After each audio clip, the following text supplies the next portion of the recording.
This podcast is sponsored by nobody.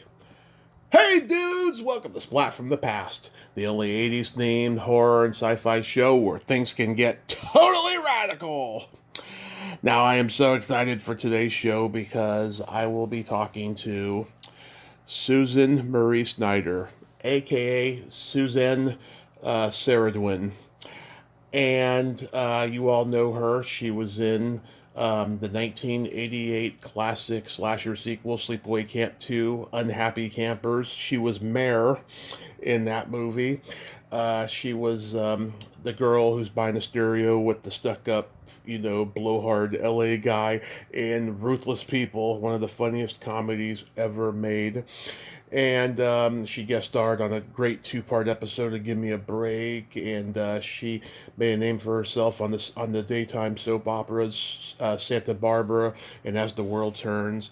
And then she got out of the business, and she's been involved in a lot of causes and so forth. And she changed her name to Suzanne Seradwyn, and I'm going to find out the genesis behind that.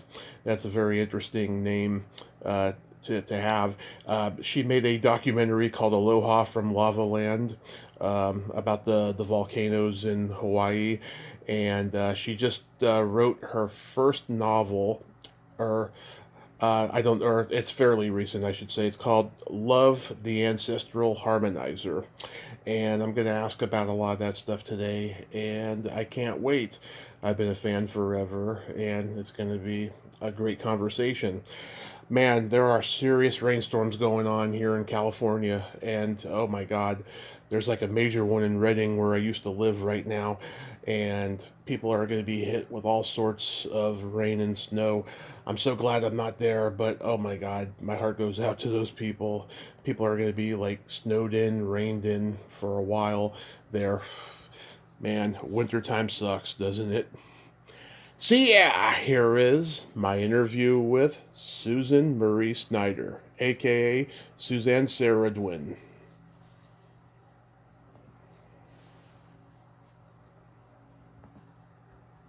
Hey Suzanne, welcome to the show. How are you today? Hello, Tommy. I'm doing great. How are you? I am fabulous. I've been a fan forever, and I can't tell you what a great honor this is. So thank you so much for coming on today. Oh, it's my absolute pleasure. So, going back in time, did you gravitate toward acting early on in your childhood? Yes, I did. The first live performance I ever did was as Dorothy in The Wizard of Oz in fourth grade. Ooh. It was a pivotal moment, mostly because I got attention. I am the youngest child of 10 children, so getting Wow. attention was a pretty big deal for me. So once I saw that I could get an audience to watch me do my thing, pretty much changed everything from then on. Did they let you be blonde, or did you have to wear a wig to play Dorothy? Oh no, I was a blonde Dorothy. Okay. Yeah, because Alice in Wonderland, of course, was blonde. You can't have an Alice in Wonderland that's a brunette. That's just No, that would be very wrong. be very wrong. Yeah. So that from there, did you start doing more school plays and eventually community theater and all that? Well, I did do a lot of school plays, yes. I auditioned for the American Academy of Dramatic Arts when I was in my junior year of high school. Mm-hmm. And unbeknownst to me, I actually was invited to go to the school in New York City. And so I spent my school years my summer between junior and senior year at the academy. And that pretty much prepared me for life as a professional actress. Yeah. So you're born and raised in Oregon? Yep. Well, I was in Idaho for the first 3 years of my life, which I don't remember much of. But yeah, I grew up in Oregon. Oh, nice. My dad lives in Marysville, Washington. Uh-huh. I've visited up there. There's lots of rain. Yeah. Yeah, I'm not a big fan of all that rain. So you were voted female class clown in high school? Yeah, I was a caricature of myself. I was always dropping in and out of characters, just trying to have fun and be silly. Were you a joke teller? Not a very good joke teller. No, mostly just characters, and I have a face that my friends call a Zen emoji. It can shape itself into little emoji faces. Yeah. Time. Oh, I love it. So after high school, did you attend college? I didn't. I went to New York about a year after I graduated high school because when I was there for acting school, I had met a personal talent manager that represented young people mostly. And she said to come back when you've graduated high school and you're ready to get started. So I was a little too anxious to go to college right then. I did go later, but I had stars in my eyes at the time, so I didn't want to waste a minute. Yeah, so you were in sketches on Late Night with David Letterman? Yep, that was one of my very first gigs. Oh, yeah. How did that come about? Just a regular old audition. My new manager got a call, and they wanted a young blonde type that looked good in a bikini. That was the first show, and so I got that gig and made friends with a few of the people on the show, and they kept asking me back to do little bit parts in the sketches. Okay, so I used to watch the old Letterman reruns on the E! Network in the 90s. I can't recall if I ever saw you in any, though, but, like, were there any that, like, stood out to you? Well, the first one was called Little Susie, which was the name that I was using. I was Susie Snyder for my early years until I became professional. Then my manager suggested I take my full name, Susan Marie Snyder. But yeah, the first Letterman character was called Little Susie. And do you remember? What's his name? Chris Elliott? Yeah, Chris Elliott. Yeah. He was before he started becoming a regular in the cast. He played this role of the lifeguard. Yeah. And he didn't even have any lines, He just was sitting up in a lifeguard stand, and little Susie was, in a bikini, and David got very protective and, told me to go home and put some clothes on, and you, buddy, Yeah. your eyes on the water. So. Did you ever do any sketches with Larry Bud Melman? I met Larry a few times, but I'm not sure. I don't think we ever had any sketches together. Yeah, that guy was such a character. There needs to be a documentary about him. Larry Bud Melman. Yeah, who would have thought? Yeah. Yeah, that was a great character. Did you know Meryl Marco? I'd met Meryl, sure, a couple times. Yeah, funny lady. Very funny. Yeah, that was a magical time. That was Letterman at his most groundbreaking and subversive. He was basically just doing, what Steve Allen did, in the 50s and 60s and just applying it to the 80s. I mean, you had to have been aware just how hip it was to the college crowd to turn on Letterman every late night. Yeah, no, it was really fun. It was really, really fun. Did you get recognized a lot for it? No, not so much. Well, then, from there, you were in the TV movie Betrayed by Innocence, where you played Barry Bostwick's daughter. How was working with Barry? Barry's wonderful. He's the super fabulous actor and really kind and a gentleman, yeah. Yeah, I met him in 2017. He went to the same high school as I did. Oh, really? Yeah, I told him, I never got to beat the rival football team, and he said, "Oh, Tommy, you're a big disappointment." Harsh. Yeah, he's a funny guy, though. He actually spoke at one of our graduations when I was there. Oh, yeah. Yeah, like he's one of he's one of. I mean, our school had a lot of celebrities that came out of there. Chris Christopherson, Merv Griffin, Alicia Silverstone, Dennis Haysbert, who was in my mom's class. Yeah, a lot of people.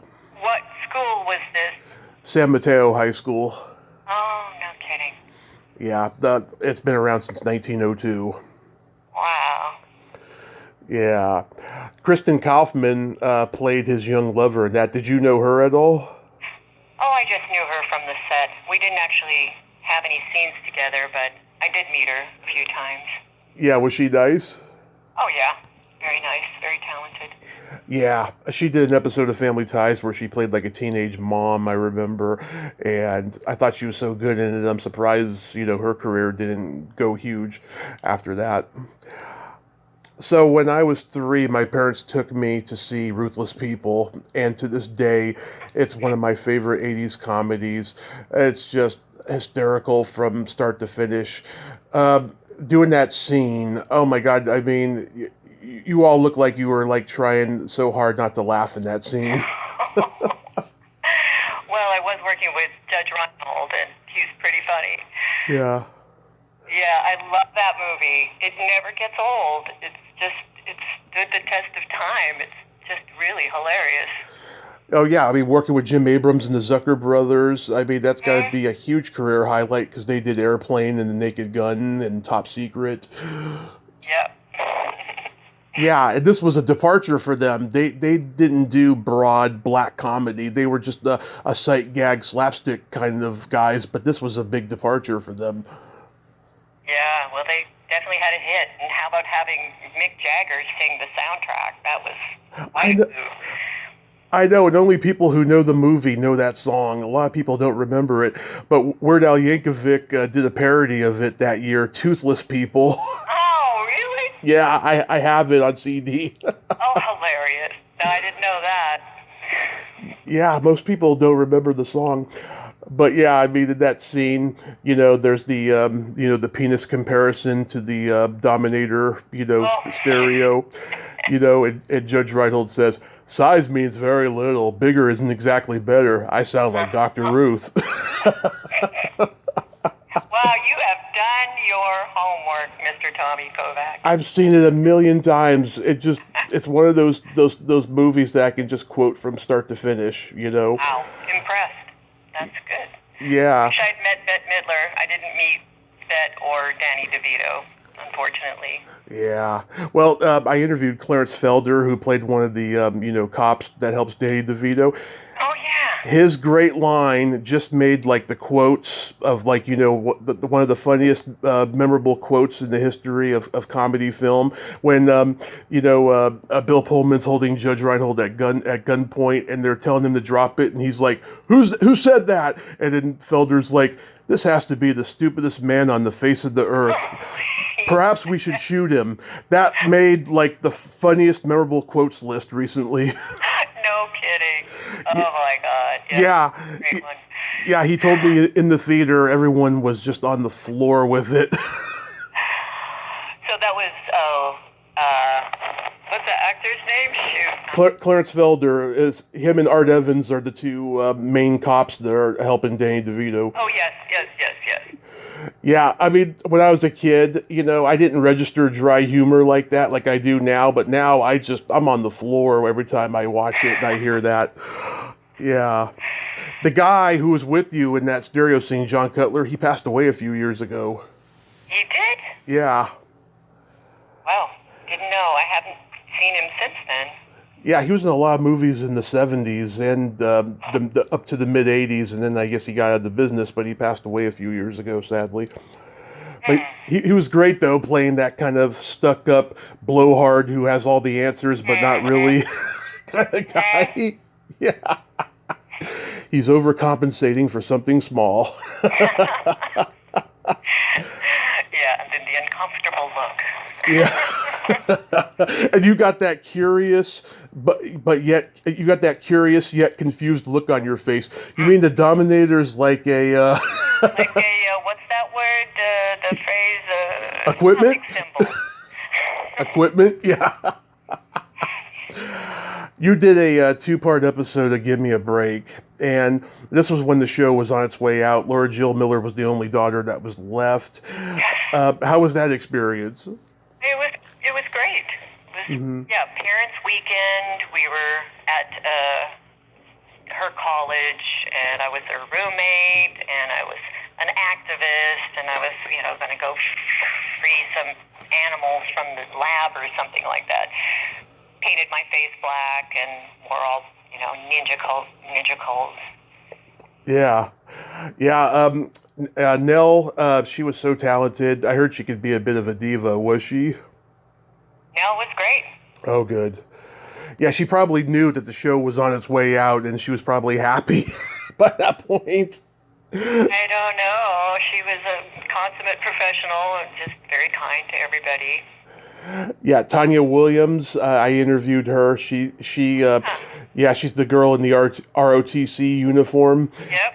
She was playing teenagers until she was 32. She told me. Nice. Yeah, well, she was so skinny, and she looked like she was like 15, 16 years old. So she was perfect for it and stuff. And Patrick. Well, Sarah Vaughn's daughter, Paris Vaughn. So one of the characters. And Michael Penn, Sean Penn's brother. Oh, yeah. He played the guy, sitting in the hallway doing something. I don't remember what. And he was he's not the one who's the musician, right? I guess maybe, yeah. He had, a one hit around that time. Yeah, exactly. Jesus, Tommy, you're amazing. Well, he also had Chris Penn, who passed away, unfortunately. It's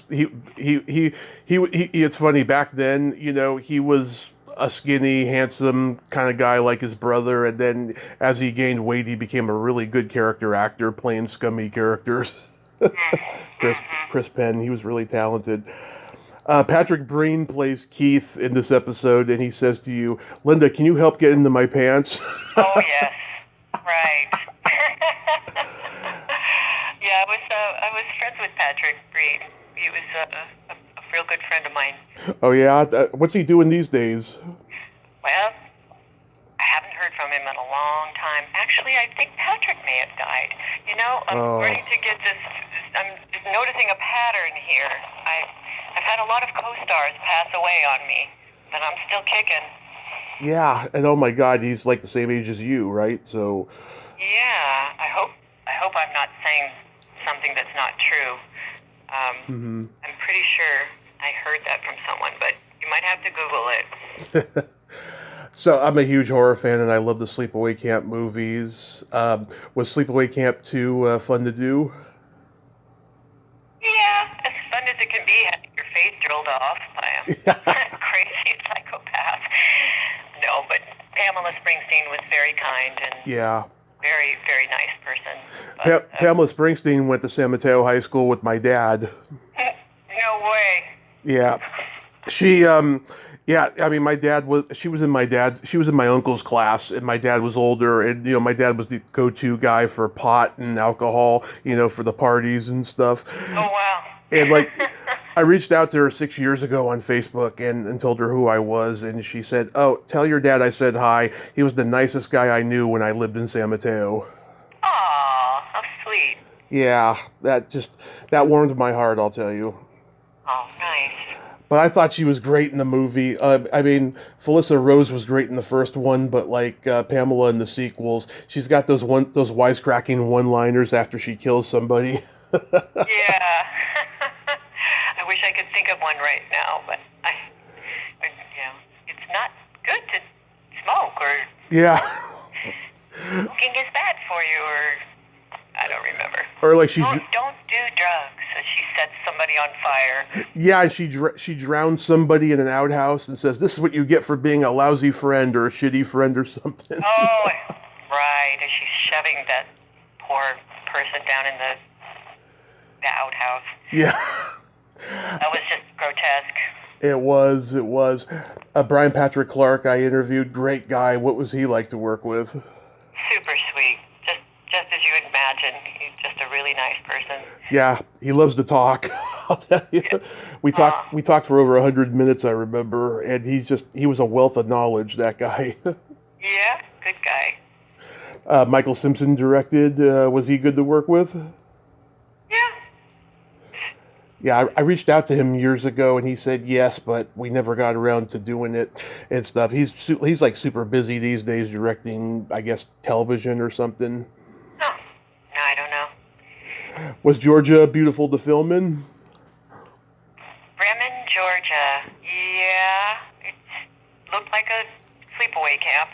I never got to see much of. I think we went to Atlanta with Renee Estevez?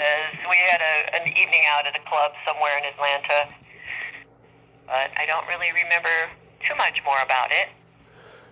Was there an issue with you having to lift your shirt up during the nice girls have to show it off bit? Oh, that. Now my breasts are forever immortalized in their perkiest, Yes. perkiest goodness. It was a little intimidating, embarrassing. Mm-hmm. You had that blonde mane of hair. You looked like Debbie Peterson in the Bangles. Oh, well, thanks. Yeah, no, it's a good thing. I'm a huge Bengals fan. It's like one of my favorite bands. And like, yeah, whenever I watch the movie, I'm like, she looks exactly like Debbie Peterson with that hair. Well, who knew? Yeah. Have you ever done the horror conventions? No, never came. It never came up. Yeah, well, all the Sleepaway Camp people do them. They got this horror manager who's kind of a shady guy. I've had issues with him and stuff. And yeah, he had like half of your co-stars in this movie on his roster. A lot of them dropped out and won't do any conventions anymore because of him, sadly. Well, never heard from him, which is just fine. Which is a good thing, yeah. Okay. Have you ever met Jeff Hayes? No. He started the Sleepaway Camp website back in 1998, which is still going, and he just wrote a book about the series. He's a great guy. Yeah, he was the first one to like my status when I advertised that I was going to be talking to you today. Interesting. Yeah, he's a great guy, and he interviewed a bunch of your co-stars way back in like '98 when he was putting the interviews up on the website, which are still there, you know. I think they were going to do some sort of documentary quite a while ago, but Yes, that's from the Shady Manager. I contributed to that. Not a lot I contributed, but nobody has seen it or heard from it since. You know, I hope it's not a Ponzi scheme, because I'd be pretty upset. But, you know, who knows? Who knows? Maybe we'll get closure someday. But now, you became known for the daytime soap operas Santa Barbara and As the World Turns. I've talked to so many actors who have told me that soaps are the hardest acting job to do because you have to memorize 50 pages of dialogue a day, and there's no stopping because if you do, you're out of there. right. That's pretty accurate. Yeah. That whole muscle memory thing got very built up, having to memorize so many lines every day. Mm-hmm. But, like, it must have been exhausting doing it. It could be. I mean, if we did these big parties, you know, holiday parties or whatever, sometimes we would be there for 23 hours straight. Yeah. Waiting for our shots. And, you know, it wasn't always that was the exception. It wasn't like that all the time. But, yeah, you pretty much lived it. That was your life. Yeah, I was watching all the ABC daytime soap operas with my mom when I was like 4 or 5 years old. We used to like do laundry and watch them, and then I got bored of them after a while. My mom is a very melodramatic person, and it made me think one day, no wonder she likes drama so much, because she watches daytime soap operas. Well, that's how I got on this whole soap opera kick too. Was my mother was a soap opera addict. She wasn't melodramatic, by the way. Yeah. She just loved the soaps, and I think that's probably why I ended up going on the soap operas, because, like I said, I was the youngest of 10 children. I was desperate for attention. So I thought, well, if I go to New York and I become a soap opera actress, then my mom will see me on TV and be so proud of me. You're the youngest of 10. Are you Catholic? Oh, they were, yeah. Yeah. Yeah. Irish? No. French, Italian, Norwegian, German-ish, European mutt. Nice. Nice. Wow. That's a lot of siblings. You tell me. Do you still get recognized every day from the daytime soaps? Oh, no. No way. No. No, I don't look anything like well, certainly not like Julie with red hair. My hair is kind of gray blonde. No, people don't recognize me anymore. Does that disappoint you? No, it's good. Life goes on. You got your anonymity and you're good. Yeah, I like it that way. Low profile. So what made you leave acting and move out to Hawaii? Well, after they wrote us off of As the World Turns, Mm-hmm. I was dropped by my manager. I'm dropped by my agent, and I had trouble finding another agent. So I was kind of a has-been at that point. Mm-hmm. So I needed to reinvent myself in order to make a living, and I changed my name. I moved to Vermont so my daughter could grow up in the mountains. Yeah. And I became I worked at an international development consulting firm, and I was the communications specialist for this company for about 7 years until she went off to college. And then I moved away and started a new life, and eventually decided I wanted to live in Hawaii. So I did. So you're involved in wellness and in different causes and all that? I have been, yeah. I produced a festival here for 5 years. It was called, it's still going on, I'm just not part of the production team, but it's called Manifest, in honor of the sacred feminine. And it was all women performers and women giving workshops. I mean, it was open to all genders, but it was primarily focused on women. You made a documentary, Aloha from Lava Land. What brought that on? I met a friend. His name is Robert Kent, and he had this idea, and he introduced me to a couple, Phillips Payson and Zoe Eisenberg, who lived here in Hawaii on the Big Island. And they were making narrative films, and we just decided right about that time when the lava started to erupt, started flowing, that was back in 2016, that we would do a film documenting it from the inside out. So the people in the rest of the world could see how this flow was affecting all of us, how people were responding to it. And it became a really, really nice film, and we got to show it all over the world, and it did really well at the festivals and everything. It was on Hawaiian Airlines for like 6 months as part of their in-flight entertainment. So we were pleased with the results. Yeah, I mean, my uncle lived in Hawaii for 5 years. Sadly, I never got to go visit him because then he moved around to other places. But like, I mean, it looks like, from everything I've seen depicted on film, it's just beautiful over there. Oh, you could say that again. Every single day, I'm just stunned and amazed at the beauty. Yeah, has it changed over time? Oh, it's always changing. I live on an active volcano. It changes all the time.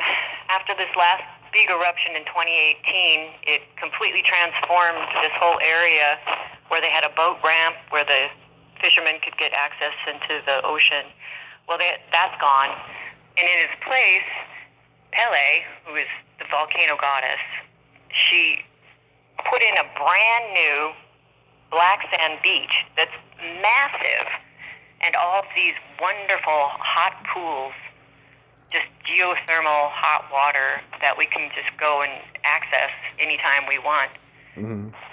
So, yeah, things are always changing. The coastlines, it disintegrates, and things move around. It's just the way it is. But it still remains a huge tourist attraction, right? Oh, sure. Yeah. It is getting very expensive here. Oh, wow. Yeah, I've been here for 10 years, and things have pretty much doubled in cost. I know. It's happening everywhere. Is that true? I don't leave, so I don't know. But Yeah. I'm not surprised. California is getting worse all the time, sadly. Mm. So, how did you get into writing novels? Well, my co-author, Elijah Carter, Mm-hmm. he was one of our workshop facilitators for Monofest, Mm-hmm. and he came to me and asked me if I would be willing to help him write a book that he'd been thinking about for years and years. And I said, well, Elijah, I'm not a writer. I've never written a book. And he knew that I had a background in theater and stuff, and he just figured that I would be able to help him write the dialogue. So I agreed. And next thing you know, we're on our third novel together, and it's a trilogy. It's called the Love Trilogy. And right now we're finishing up the third book, and we're seeking out an agent. We'll see how that goes. As we learn more about the publishing industry, it's not what it used to be. Oh, no. A lot of people are self-publishing now. Yeah, well, the first two books were self-published, so we thought we'd just see what was out there, see if any agents were interested. Publishing, the whole scene has changed radically, so we're not even sure that we're going to go that route. They just self-published the third book as well. Yeah, I didn't even realize there was a trilogy until I just looked it up here on your website and stuff. But yeah, that's cool. I mean, do you enjoy writing, or does it get tedious after a while? Well, we've been doing it for years now, so I like our books. I hope other people do. They seem to. But it is a long and tedious process. Thank you. Yeah. So why the name change? Well, like I said, I left show business, and I needed to reinvent myself. Mm-hmm. So, yeah, I chose the name Seradwyn because I happened to be reading a book called The Mists of Avalon by Marion Zimmer Bradley, and one of the old goddesses from the old Celtic days, her name was Seradwyn, and she was the wise mother of Merlin. So she was a holder of wisdom, and I thought it was just a nice name to transition from being the ingenue to becoming my wise woman. So I played around with the spelling of my first name because I like Z's. I like Suzenne better than Susan, and Marie is my birth middle name. So, yeah, it was just a way to reset, restart, reboot. Yeah, the first thing that comes to mind when I see your new name is Susan Sarandon. It's a little close to that, but people just call me Zen, which is great. I like that. I imagine other people point that out. Yeah. So real quick, we got to play my secret silly game. This is a series of silly slumber party questions. It's no win or lose. It's just pure fun. And how the game works is I ask you the question, you answer it, and then you ask me that exact same question and I answer it. And feel free to comment on the answers because they might be funny. Okay. Here we go. Okay. Suzanne, are you ticklish? I am ticklish. Are you ticklish? Oh, yes. But if you tickle me without warning, I might hit you in the groin. Oi! Noted. Is your belly button an innie or an outie? It's an outie for real. It's a big old outie. Love it. I love outies. And do you have an innie or an outie? I have an innie. It was kind of an outie when I was a kid, and now it's a really deep innie. I've had a lot of surgeries. Oh, well. What color are your toenails painted? They're gold. They're always gold. Love it. What color are your toenails? They are brown for Thanksgiving. Ah, holiday autumnal colors. Yes. What would you say is your best personality trait? I have integrity around my word. How about you? That's beautiful. I have empathy and I have no filter. Ah. Yes. Doesn't that get you into trouble sometimes? Sometimes. Uh-huh. And then my favorite question, is there a stinky smell that just makes you gag? A stinky smell. I think it's cat piss. Yeah. That's a popular one. Yeah. Yeah. I think, that one. Or other, fecal matter is not one of my favorites. No. How about you? It's either farts or feet. Yummy. The classics. Farts or feet. That's the first time I ever heard that before. Yummy. What a visual and a whole sensory overload I just got with that. So do you have anything upcoming you'd like to mention? Well, yes, as a matter of fact. Mm-hmm. I just got cast in a play for the first time in 13 years. I'll be doing a stage production. Congrats. Hilo, Hawaii, at the East Hawaii Cultural Center. And the story is A View from the Bridge by Arthur Miller, which is a really dramatic play. Mm-hmm. And I'm working with a great cast. It's being directed by Larry Reitzer, who has a tremendous... he's got a tremendous reputation in Hilo. He's basically turned around the whole theatrical scene in Hilo, Hawaii, and made it super professional. So we have this incredible cast, really talented actors, really good people, and I'm excited about that. Oh my God, that's awesome. Have you been wanting to kind of, dip your toe back into acting for a while? No, I wasn't thinking about it at all, because I do audiobooks and write with my partner, so it just wasn't on my radar. But he's been wooing me for about 3 years, and I finally said, okay, I'll come and audition. And then I saw other people who were auditioning, and I was like, whoa, these people are good. So when they offered the part, I said yes. Oh my God, that is so awesome. When does the play open? It's opening in January, I think. I don't remember the exact date. So you've been in rehearsals lately? Yep, I had a first table read last night. Wow. Wait till tech comes. That's going to be grueling. Bring it. I'm in for it. I used to handle props backstage. I know exactly how grueling tech is. Oh, okay.